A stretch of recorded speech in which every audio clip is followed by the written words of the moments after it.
Hello and welcome back to Tried and True with a Dash of Woo. I am your host, Renee Bowen, and today we have a fantastic guest for you. We'll get to her in just a second. Real quick, for the senior photographers in my audience, tomorrow is your last day to sign up for the Spring Senior Sprint. So if you need help with marketing, if you do not have clients, if you know nothing about SEO or AEO, which is AI search, which is more important right now than human search.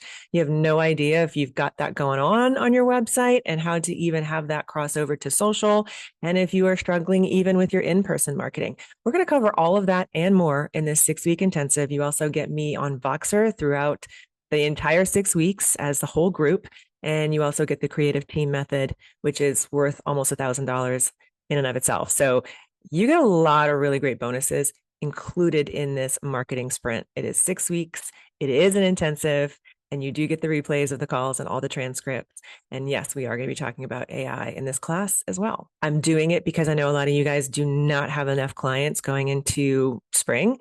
And this is the perfect time to get that going because I want you booked for summer through fall with the right clients. So if you're struggling or if you don't know where to even start with your marketing, or maybe you've been in business for a long time and the market's just really changed and you're just overwhelmed by like, why have my inquiries dropped? Why am I not getting the same kind of senior business that I used to get? You're not the only one. I'm seeing that a lot. Okay. And a lot of it has to do with AI and AI search and the way that we are being found. So we're going to talk about that as well in this class.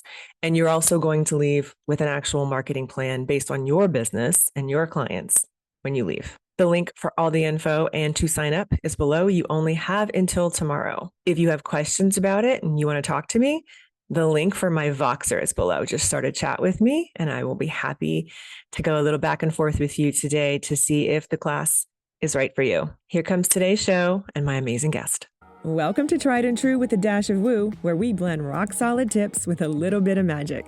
I'm Renee Bowen, your host, life and business coach, and professional photographer at your service.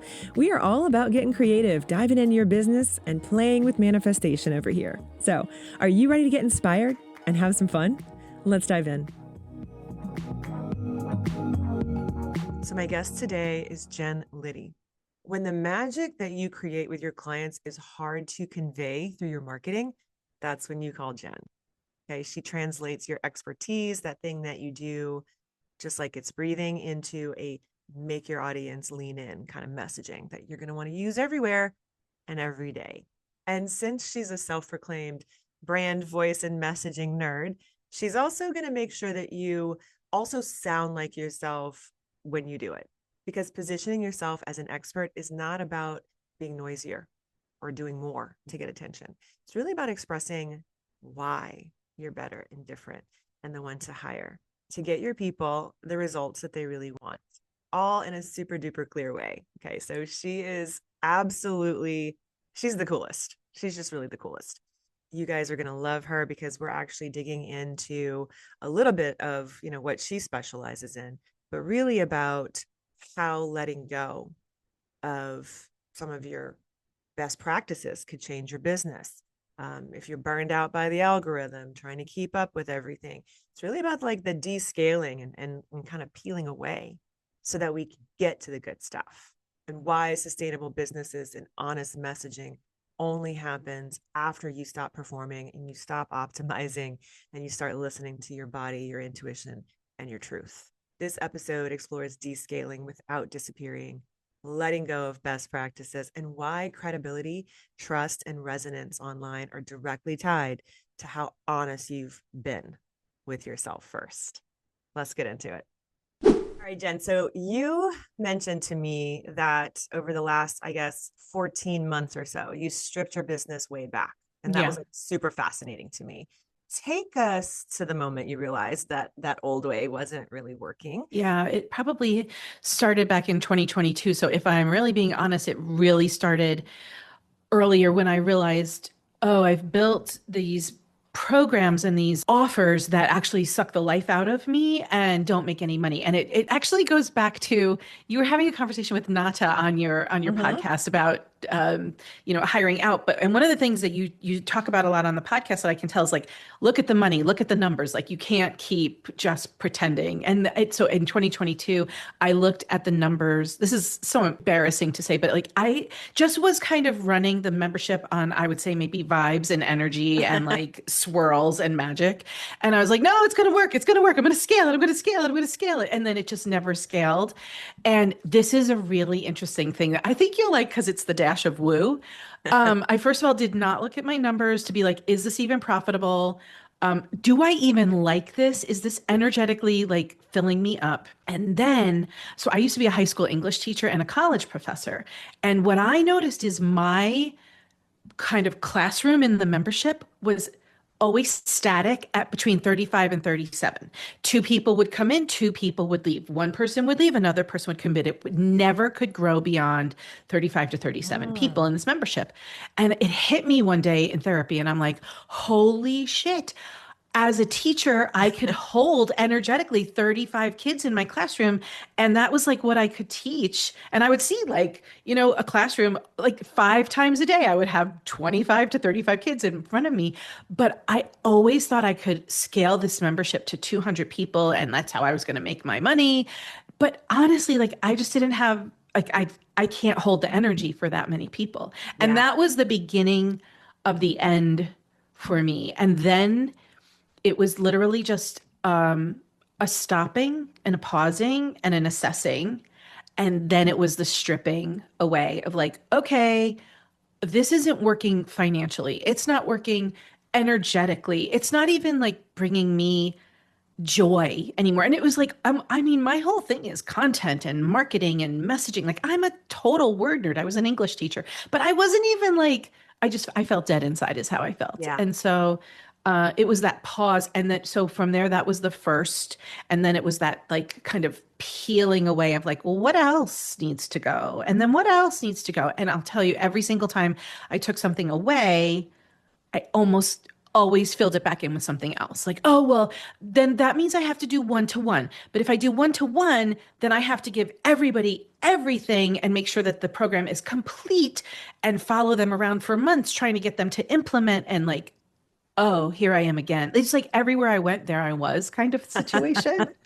Yes. So that's kind of the like high level version of what happened. And then 2025 was just like a reckoning because the robots have come for us. Hmm. And when you're in a realm of messaging and marketing and anything to do with writing, people are like, oh, well, I have this robot who can do that for me.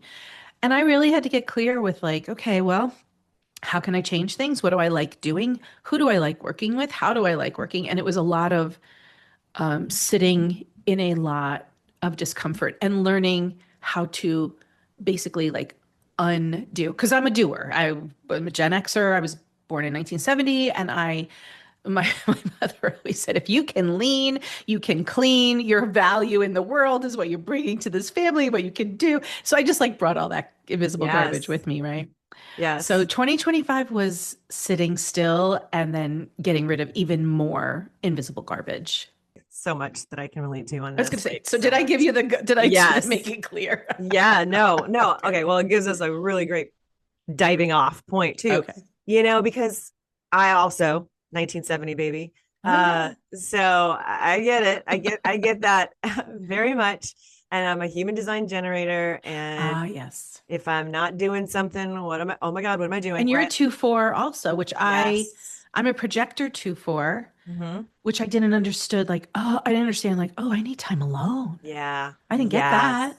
That two line, when I found that out about my human design, like that was one of the most impactful things because yeah, my whole life I had sort of like, my Myers-Briggs, I'm an INTJ, and I knew that I was like an introvert, sort of thing, right? But like it still didn't like make as much sense to me, I feel like, as opposed to like once I like learned about it in the context of human design, Yeah. it really gives you that reason, right? It's like, oh, Oh, that's why it yeah. actually is how I'm actually designed, and I need this for so many things to work well for me. And I mean, I'm married to somebody who is like the opposite. So that was always like it was really hard for us in the early days of our marriage because he's such an extrovert and he's all about like people and being around me and Oh, wanting to be around me all the time. oh, Like, I'm going to die. Like, you are you're suffocating the sucking the shit life out out of of me. me. And I was like, it's not that I don't love you, but Mhm, like, I need a minute. Like, I mhm, need that time. And so once we figured that out in therapy, like this is before I found out about human design, we mhm. figured that out in therapy early on, and that was fine. But then when I learned about human design, I went back to him and I was like, okay, so here's Mhm. the deal. And he was like, oh, that's so cool. That's totally you. That makes so much Yes. sense. And it's not personal. It's not like I'm doing this to you. No. And the other thing, when I figured out I was a 2-4 projector, I was like, oh, I've been living my life like a manifesting generator Yeah, all it of sounds these like you have. years. I Yes. had no idea there was another way to be. So all tied up in this is uncovering like the stillness and the therapy and the healing and all this stuff, but it's also uncovering, oh, what does my human design say? What does my Enneagram say? Like I'm Yeah. using all of Yeah. these assessments to help me understand myself and not judge myself for why isn't this working? It seems to have worked for everybody else to have a membership and a mastermind and a course and then maybe some one-to-one sprinkled on top of that, but like that wasn't working for me. Why not? And so I No. felt like such a loser for so long. Yeah, I hear that a lot from a lot of projectors I work with Uh, because you are sort of like brought up, especially in our generation, yeah, you're brought up in a generation of generators and mini gens. And like, right. if you're not doing stuff all the time, you're a piece of shit, right? Like, that's what we were Yes. programmed with. I mean, Yes. honestly, it's so Yes. funny too, because like my husband is a mani gen and I'm a generator, and the twins are projectors, and my oldest Oh, is a mani gen. But the twins, particularly when they were teenagers, he would always, this is before we learned about human design, he was like, why do they sleep so much? Like, what oh is yes. it? Why are they so So tired all the annoying. time? Why Right. are they doing things? And I was more like, well, just let them be their teenagers, whatever, because, like, that's just like the mom side of me, I think. Yes. But it always hit me that way too. I'm like, in his mind, it was like laziness because Yes. we're programmed like this. But also because we don't live like that. We're doers. We're Gen Xers. always doing something, and That's we're Gen right. Xers. And so once I learned about that, I was like, oh my gosh. So that's Game enlightening as a changer. parent as well. Yeah, and then nobody's judging anybody else or labeling them. Yes. And it's like so my husband is a generator and he just goes and he's like the Energizer bunny. He just goes and has endless access to his energy. And I used to feel bad like, oh, I would need a nap or hey, I'm going to take a mental health day from teaching today. And he would look at me like, are you fucking crazy? Like what's Yeah. the matter with you? You have to go to work. And I'm like, not today, not today. And again, for the two, it was almost like he didn't judge me as much as I judged myself, Oh yeah. comparing myself to him. And then you come into the online world after I leave academia, and it's just more of the same. It's like, oh, all of these people are making all of this stuff work. What's the matter with me? Yeah. And I must have Yeah. said that I got into the online world in 2016, and I really only figured it out for real.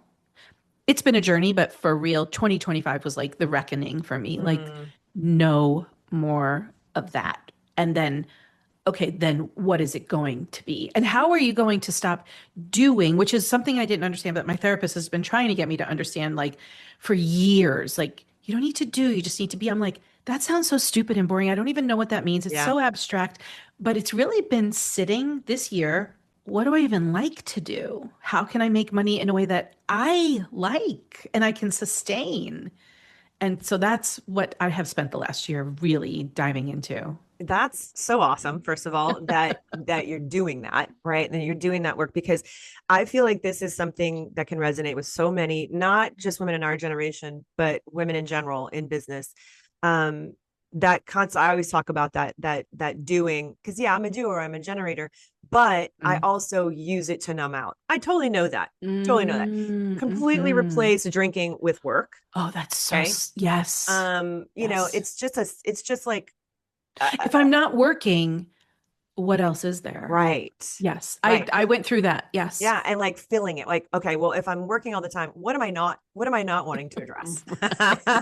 Yes. That's a big one. And so a Oh, lot of yes. women do that. We sort of wear that like busyness like a badge of honor Yeah. because okay, we're programmed like that, but also society kind of like wants us to, Yes. do all the things. And then we wear it like that badge. And then at the heart of it, there's like this deeper sense of resentment that just eats away at our soul because it's that martyrdom codependent bullshit that's all wrapped up in all of this stuff that our moms Right. did because they didn't do it on purpose. They were That's also just what they programmed. did. Right. Right. Exactly. And we are like now waking up, Yeah. especially those of us in our generation, we're like, oh, this shit ends with us. That's Like, exactly what I was just going to say. And my role as a mom has number one been break the chain, break yeah, every single chain that I can possibly break. And that in itself is a lot of hard work because you not only need to identify it for yourself. How is it showing up in your business? How is it showing up in your marriage or your partnership? How is it showing up with your family? But also then how is it showing up with yourself? And I am personally like bumping up against this right now because my son is home for Christmas. It's really his first time home since he left in August. And it's like he's sleeping 12 hours. He's exhausted, right? yeah, He wants to see his girlfriend. He wants to see his friends. He also wants to do nothing. And also he has like work for his internship to do. And I'm like, are you going to be home for dinner? And I'm just like trying not to do to him what my mother did to me was make me feel guilty yes, but so all of this work that we're doing is so good for everybody, including ourselves, but it is this it's undoing hard. is hard. It's so hard. And it's hard enough in your life. And then you like have a business where you're trying to stop the doing also. And then you're like, there's like when people talk about this being versus doing, it always felt kind of bullshitty to me, like, Right. okay, like how is that going to work? How am I actually going to make money? And that has been it has been it's been a very slow year. I have not been the one putting money in the bank this year. I've not been the one putting food on Right. the table. Like I am very privileged that my partner is able to do that. But so I want to be clear when we're talking about this, like this being versus doing, this undoing, this like figuring out, like it has been a very slow Yeah. year of self-discovery and like being really honest with myself, but it has not been a like I'm making $1 million this year kind of year. And I mean, that would make sense, right? Because like Yes. logistically, yes, yeah, we always talk about that. I'm really glad you brought that up because that's a very real issue for so Yes. many of us. I mean, like I myself have been in that situation, right? Like my partner, I can't rely on his income and I haven't Yep. been able to for like the last 5 years. When Hmm. it's good, it's good. When it's not, it's really, really not good. Yeah. So that train can't stop going, right? Like so Yes. if the train can't stop, right? But I also love it. Like to be fair, like I do love what I do. However, you get to that point of burnout Burnout. no matter what. I think no matter how much you love what you do, Yes. you still can take on too much, which 100% I am guilty of as well. Well, And so because there, especially since you have so many ideas going. yes, Yes. yes. And so it's like, well, I just because I can doesn't mean I should. I know. Hmm. That kind Hmm. of stuff.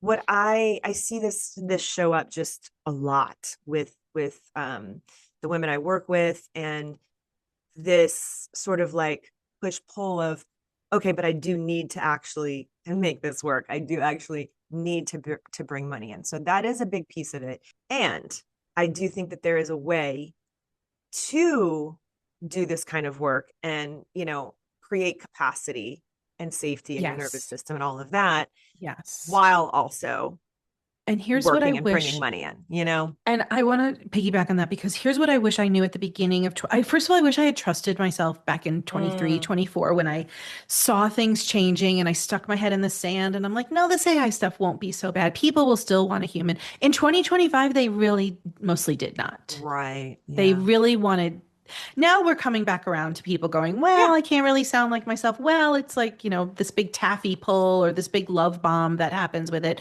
Okay, I see it coming back around. But what I wish I had done was like this year, I wish I had spent less time in the spin of like, shit, what the hell am I going to do now?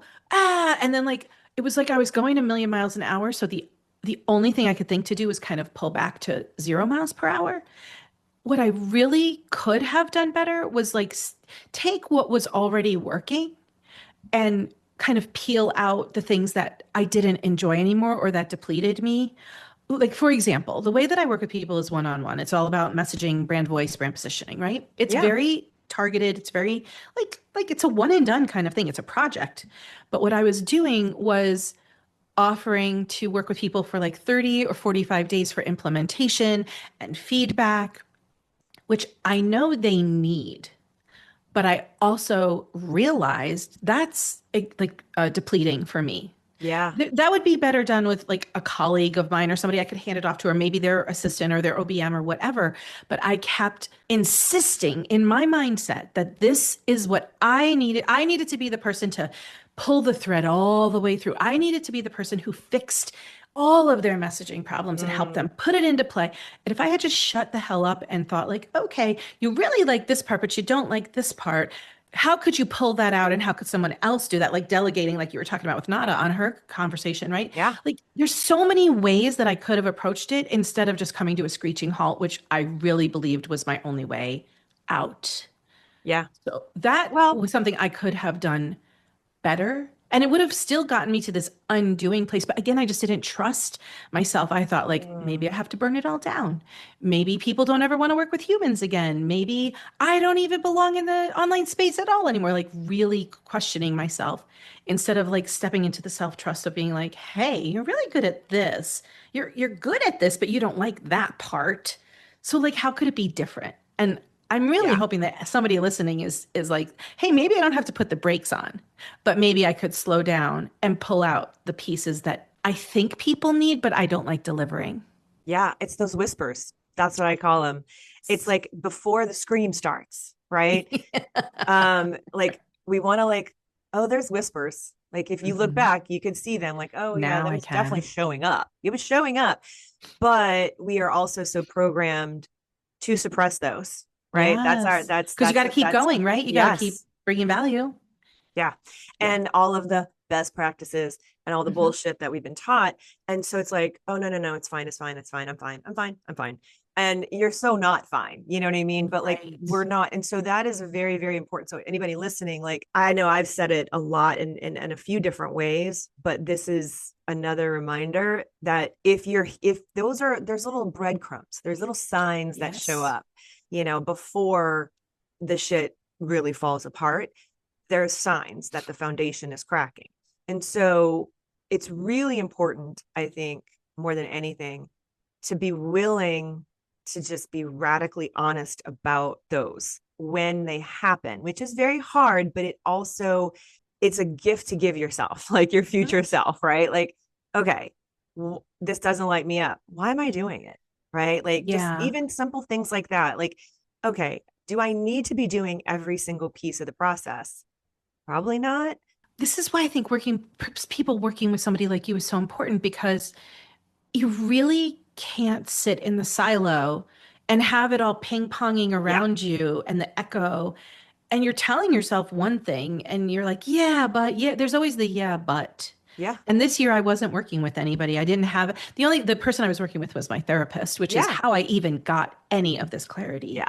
But if you're working with somebody who can help you like see the whispers and start to notice them and start to pull them apart and be like, okay, well, it's not like you have to burn it all down or drown your business, but like, what if Yeah. we just like pulled these pieces out? But it took me like, I'm not kidding. I am just coming out of this and it's Mm, December. And I suddenly have a lot of clarity only because I let myself get extremely quiet. yeah. And, I did do the work with my therapist, but unless I had done that self analysis, I would still be treading water in the deep end of the pool without a floaty. Yeah. Well, and that's so important for people to hear because again, yes, the work it's important to do, but more often than not, it is the kind of work that you do need someone Mhm. trained to help you do that. You know what I mean? Like in Yes. some kind of way and in some kind of capacity because it is very, very hard to do it on your for anybody, but Mhm. especially for projectors Oh, because interesting. I didn't think you about that. guys, you guys are so fantastic about seeing what everybody else needs, right? That's why you're so good at this Yes. messaging. Like she's like a wizard, you guys. Like she pulls like she's like, oh, that's what you do. And then like it's so incredibly like efficient. That's your zone of genius, like, right? But that's why, because you're so good about seeing what everybody else needs. Oh, there's this thing coming. You need to watch out for that. Or the insight that you have for other people is fantastic, but it's very rarely like shown back on yourself, right? That's so true. I never thought about that. Yeah, somebody I heard, I can't remember who told me this, but it made a lot of sense. They were talking about the different energy types of human design as like the animals on the plain in Africa. And like Okay. all the generators and mani gens, we're all running. We're the animals on the ground running, Are you guys like the antelopes and the doing. lions? Yes. And the projectors are the birds. And you guys are like up above Oh, going, hey, watch out. There's this really, really awful thing coming. Or, you know what I mean? Like yes. you guys have, but you need to be invited, right, to tell Yes. us. And Yes. so I've been talking to my kids about that. My daughter especially, she's a little, more receptive to this kind of Yeah. stuff. And I find a lot of projectors also have a hard time waiting for the invitation because she's like, I know the But answer, I I know. know, but I know. Yes. And that has been like my biggest lesson is when I ask a question in the right way and then get invited in to share what I see, it's a completely different thing, Yeah. especially with my 18-year-old, than saying, oh, I noticed blah, blah, blah, blah, blah. And then they shut down. And that took me a lifetime to learn. Yep. So I'm not surprised your daughter is still at that stage of Oh like yeah, bumping she's into only herself. 25. Yeah, Yeah, I she's was bumping like, into herself. yeah, totally. She's And like, I just know. Why are people listening to me? exactly. It's so frustrating. It's just that, that inner knowing. But I think it's very interesting too. Like a lot of projectors, they will burn themselves out trying to fit in with the generators around them as well, like Yes. we talked about before. Yeah. But I don't know. I feel like all of these different aspects that you're talking about, I feel like a lot of us can identify with different pieces of it.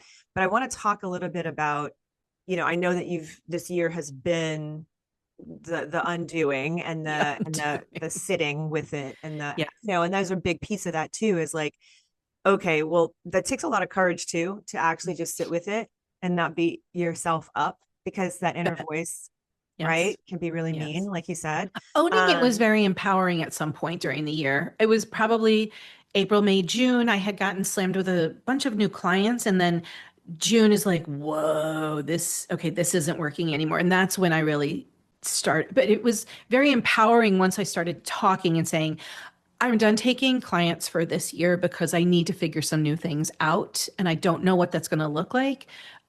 So once I just put words to it, I found, and I don't think I'd ever really done this before or trusted that my colleagues and friends would respect it. mm, But I just started talking about it and owning it. Like, this is what I'm doing and this is why I'm doing it. And a lot of people were like, wow, good for you, Jen. It wasn't like, yeah. oh, you're a flake or a loser. Like, all of my fears, like, they just were like, bravo. Like, I wish I could have done that, or maybe I'll do that in the future. It was very empowering. Okay, I love that piece of it because I feel like that is a very big part of why we don't talk a lot about, like, we talk about burnout, but when we really want to be honest about it, you kind of have to, like, you can go to some raw places with it, right? Like, Yes. like you said, there's a fear of if I talk about this, I'll lose credibility or people won't respect me, like you Or they'll said. forget about me. Yeah, exactly.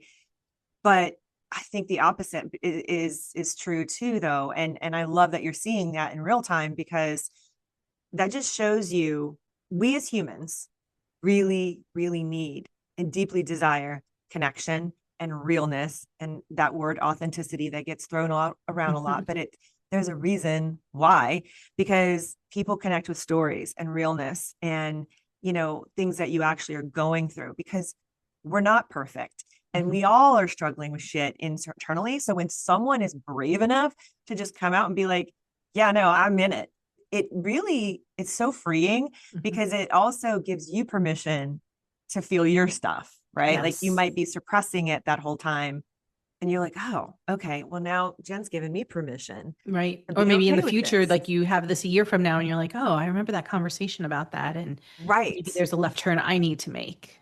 Exactly.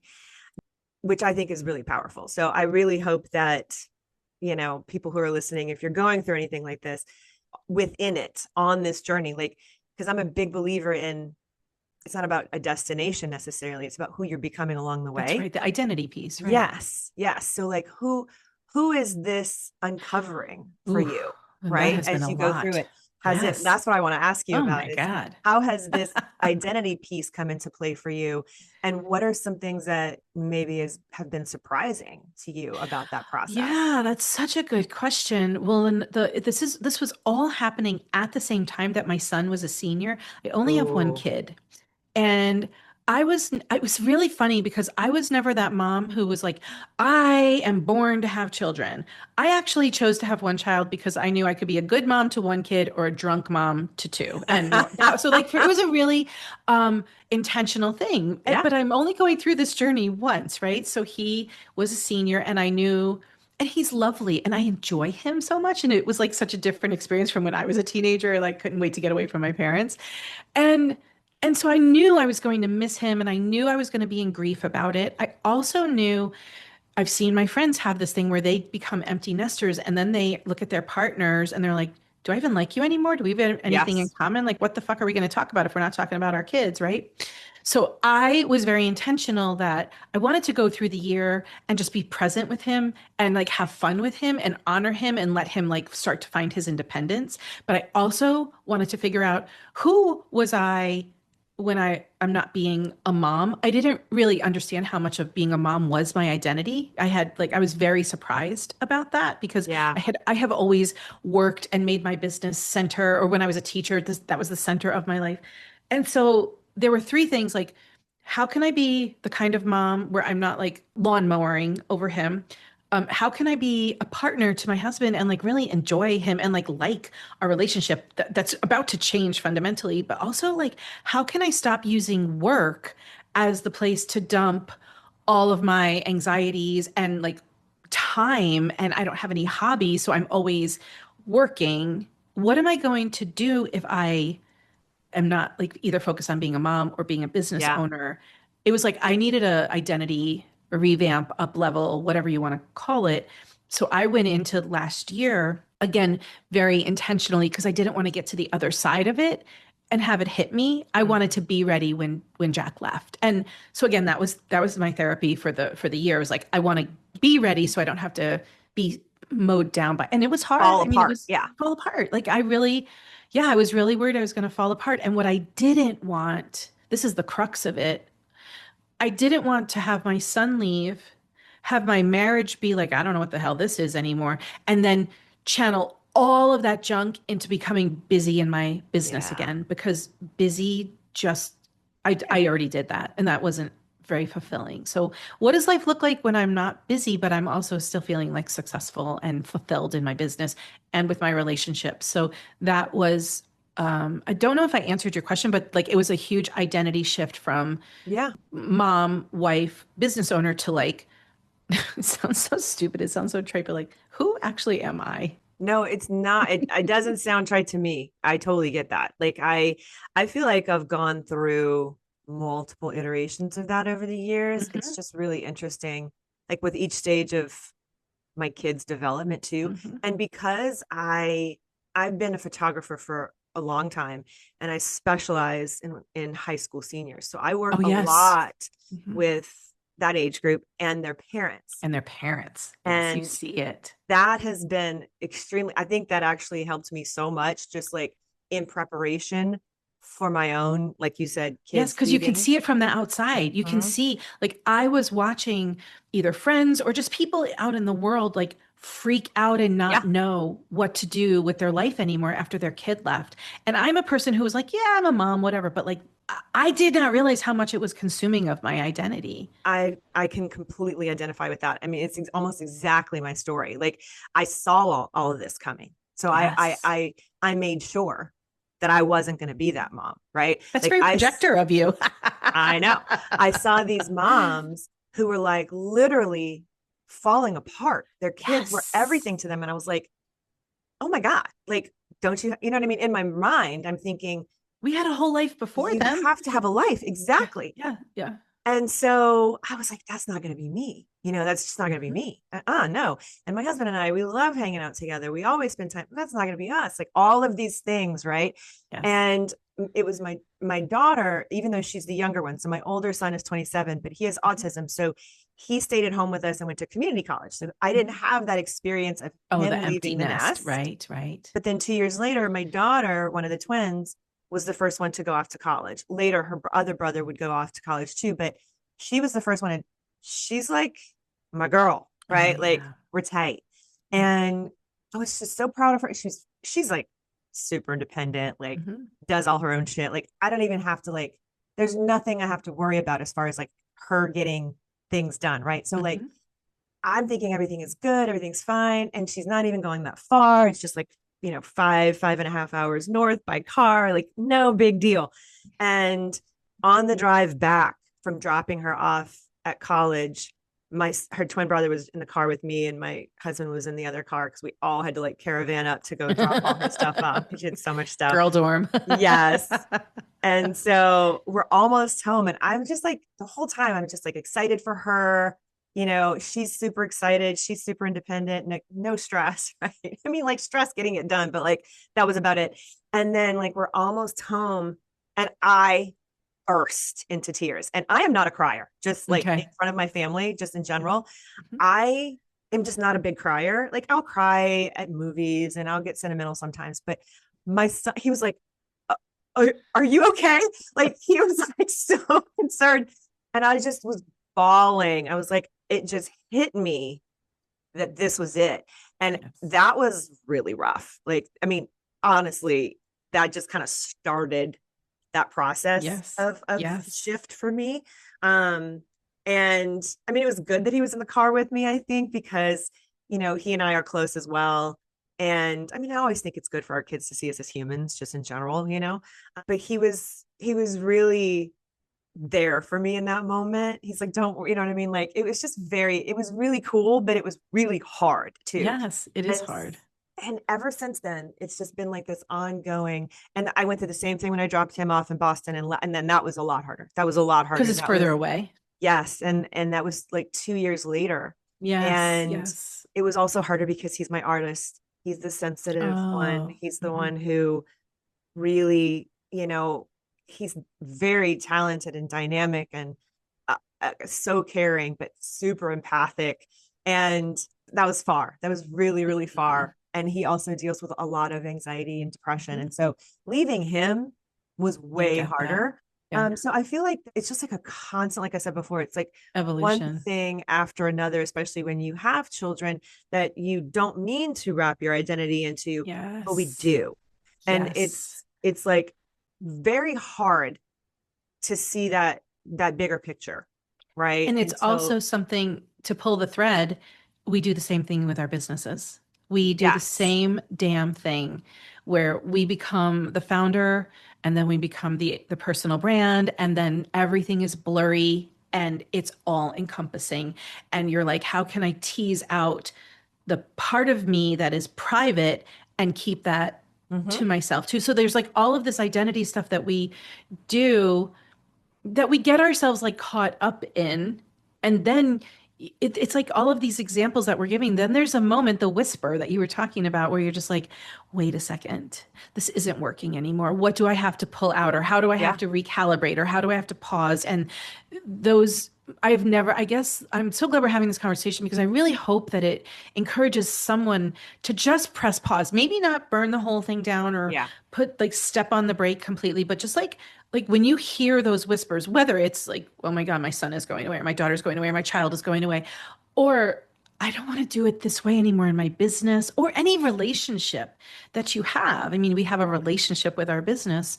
Let me say this, in the past, the whispers became a scream and then they became the piano that fell on my head. And then I was deep in burnout. That was my pattern over and over. Mm, I was trying in 2025 to not have that pattern reignite.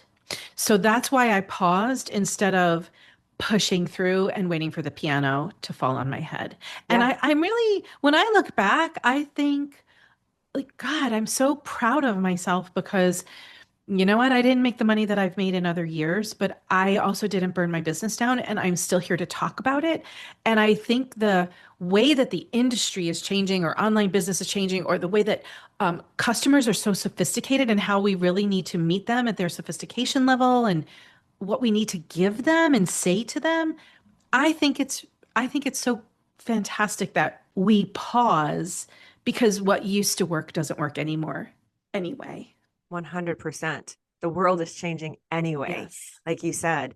And there's a lot of empowerment in that space, Yes. for you to own on the other side of it. So I'm really glad that you touched on that as well, because I feel like, if somebody's listening, and if there's a woman listening who like knows, okay, I got to change something, but Yeah. like you said, isn't ready for a full overhaul, can't really just stop completely. Yes. What Yes. is that? Like what's a small honest step, right, that you can take right now, zoom out a little bit, get a different perspective as well. That's always Yes. Even helpful. have a conversation with somebody who is willing to give you some real feedback, even if it's not like you hire somebody. Yeah. But the belief that I had that I needed to be the one to pull the thread all the way through in my business for these clients, you know what? I saw that freaking pattern show up in my relationships with my family members, with Mhm. my son, with my husband, with my friends. Like, Oh I yeah. was like, oh my God, I like to be in control. No I'm an one can over do it like I can. responsibility person.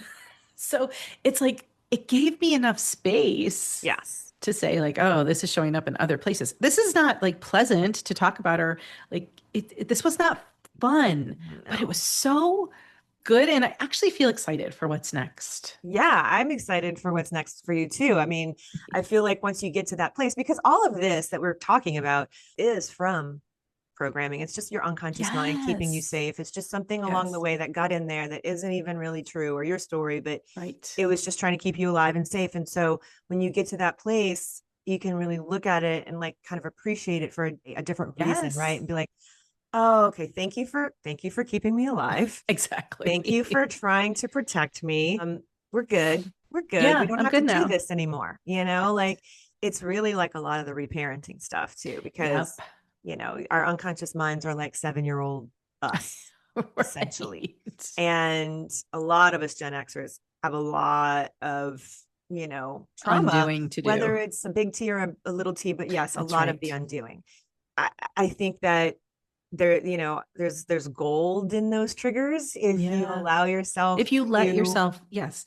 And I be think in it. that I have people in my life who are not interested in doing this kind of healing work at all. These are like family and friends who just like to Yeah. like go along to get along. And it's not for everyone, but when you are someone who sees the pattern, like from my burnout pattern, and I'm like, yeah, I can't do this again. It was really worth it to do the hard self-examination. So I guess I would say I'm so happy that I went through this, because I can see like 180-degree difference in what my lifestyle will be like, and what my self-identity will be in the future, which I would say a year ago felt way too conceptual, or Mm, way too far out, that like, oh my God, I couldn't do that. And even things like how I have a new client, and I was like, this is how it's going to be. This is what you need. We're going to start with this one piece, and this is what I'm going to deliver. And she was like, that sounds great. Where can I send the check? I'm like, a check? Yes, send me a check, right? And no, I didn't even have to like pay credit card fees on that one. And it was like, in the past, I know she needs like all the things for brand voice messaging position. I know she needs like a lot. But I just started with this one little drop. And I also didn't promise her that I was going to be with her for the rest of her life trying to implement right. with her. It was literally like I just changed the parameter in my head. And then, like, the next person who got on a call with me, she's like, oh my God, that sounds exactly like what I need. When can we start? And that is not me bullshitting you. Like, that is that's where I got to by the end of the year. I And love that's that. where I plan on continuing, and even making it better and more honed in.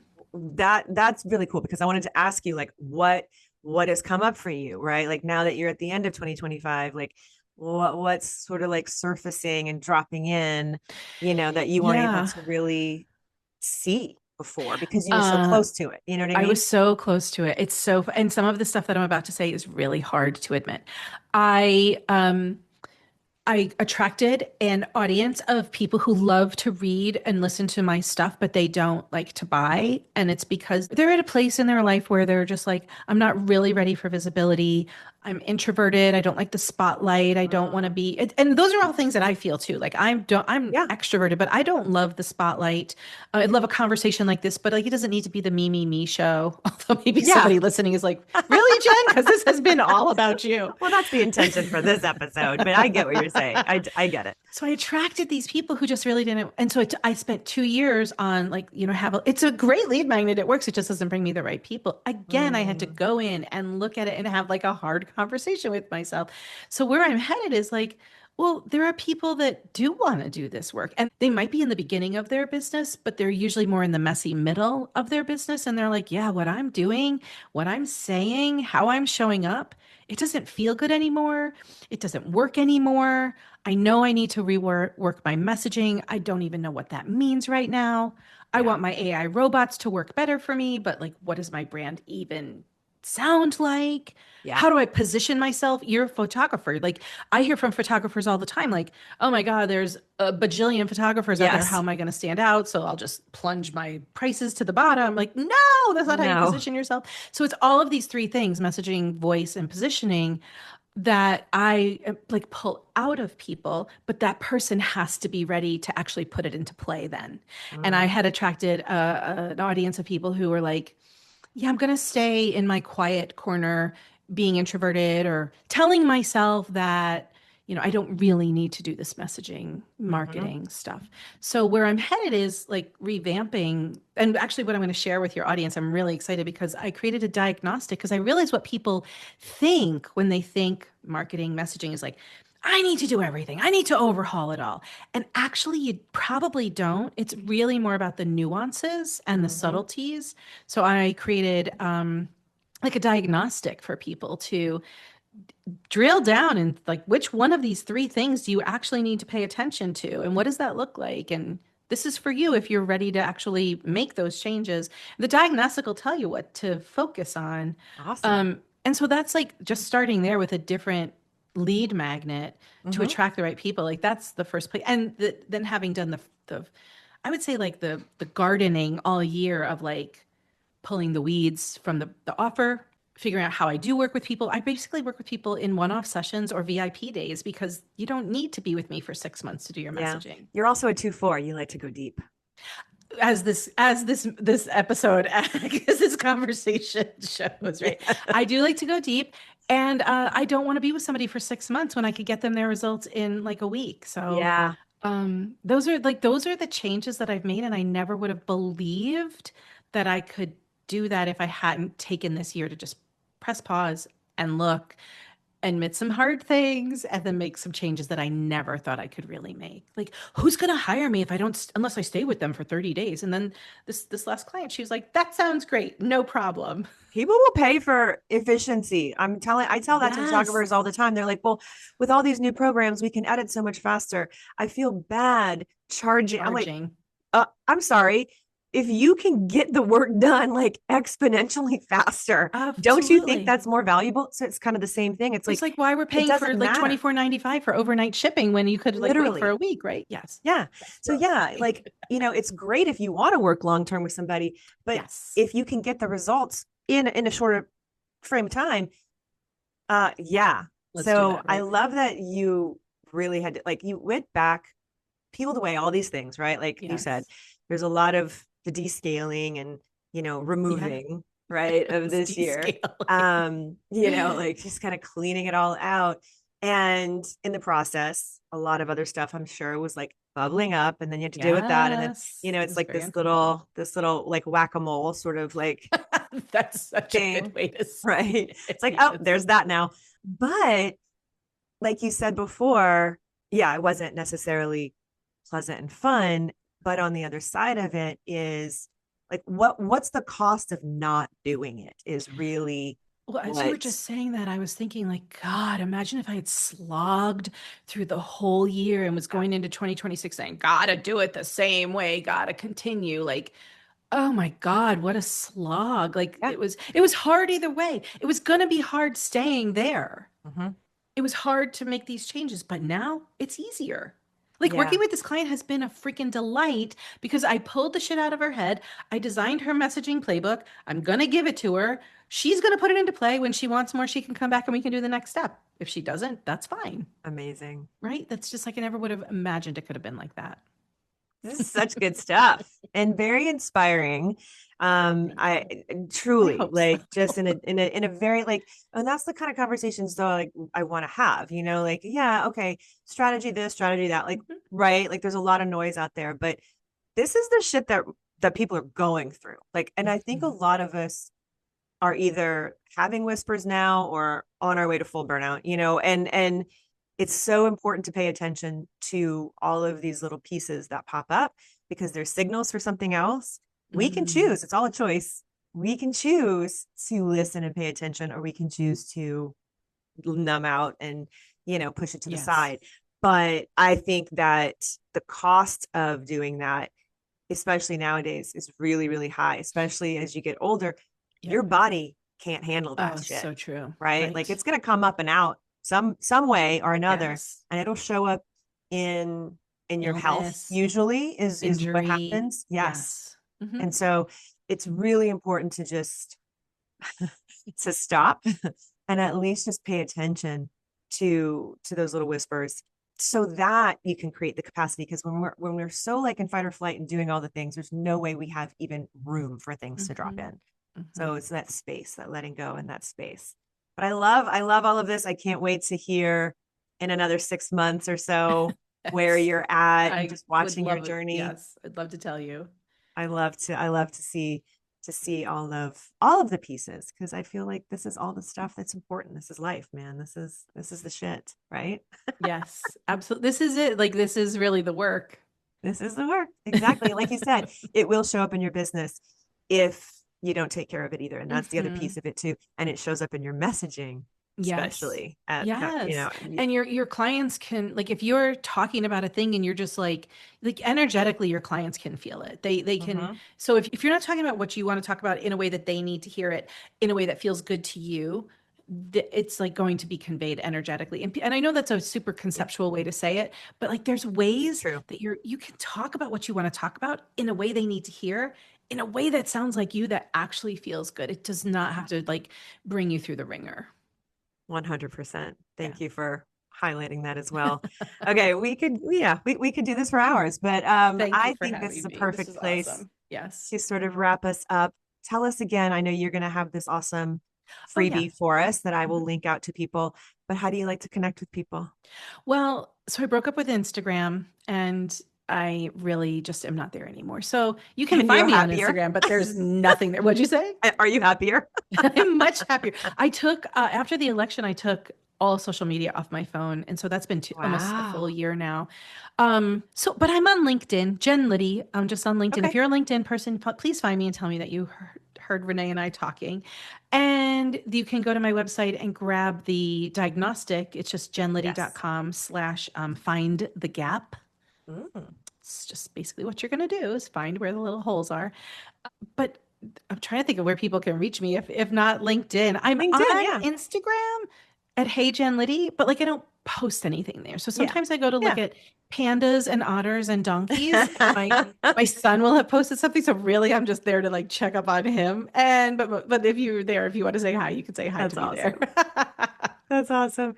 Yeah, no, for sure. Yeah, we'll put your LinkedIn in the show notes for Okay, people to great. go and check you out What a great there. conversation. Thanks, Renee. It's so super fun. I love Thank these you. windy, Thank deep you. conversations. I do too. I do too. I appreciate you. Thank you. Thank you.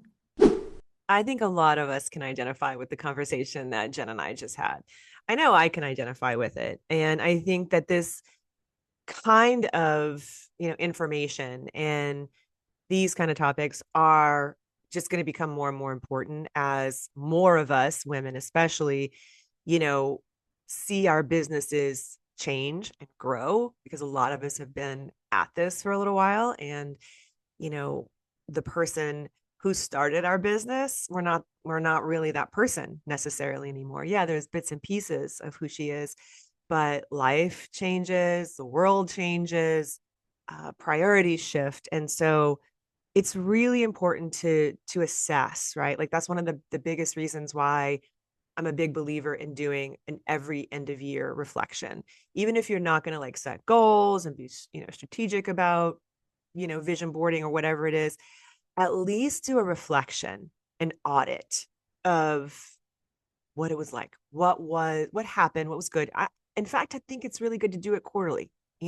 Once you get into the habit of it, and then it starts to feel a little bit easier to your nervous system too. Like, okay, this is safe to do. It's a really great practice to get in, like what worked, what didn't, either in life and or business. How can I be more present? Are there whispers of something showing up that I've just been suppressing? What's really kind of going on under the surface here that I might not be paying attention to for whatever reason?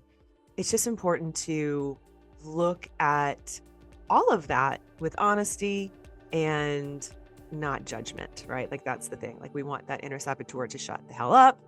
Um, that's not the point of this exercise. It's to just look at it for information so that you can at least pay attention to what's going on, because that awareness is then what leads you to that next place of, okay, well, what am I going to do about this? Am I going to keep going? Am I going to let it go? And then it's going to kind of get out of hand. Like, allow yourself some space, right? It would be a great idea to give yourself a day or two every quarter where you just sort of do this kind of exercise, and then you don't put too much on your calendar. You let yourself have a couple of mental health days or whatever you want to call it. Or hey, go and have a staycation, go to a local hotel, get away from it. For me, I like to come to my studio. I call it my genie bottle, because I live in a house full of men at this point, and I'm like, I need to go and be in my space and light my candle and, be in my own energy. And so I appreciate you guys for being in my genie bottle with me week after week. And I hope that you have a fantastic rest of your week. I hope this conversation with Jen lit something up inside of you. If you want to talk about it more, hit me up in the DMs on Instagram at Renee Bowen. I always love chatting with you, or shoot me an email. And definitely hit those links below for her. I think Jen is just one of the coolest people I've ever met. She's just really real, right? Like she's been in the Mixer Mind with me this past year. And this is like, we just had like a brief conversation on Zoom once. And I was like, yeah, she's my people. She gets it. And I just love when that happens. And so I loved this conversation. So I hope you did too. And I hope you guys have a great rest of your week. So be good to yourself. Listen to the whispers. I'll talk to you soon. Love you. Bye.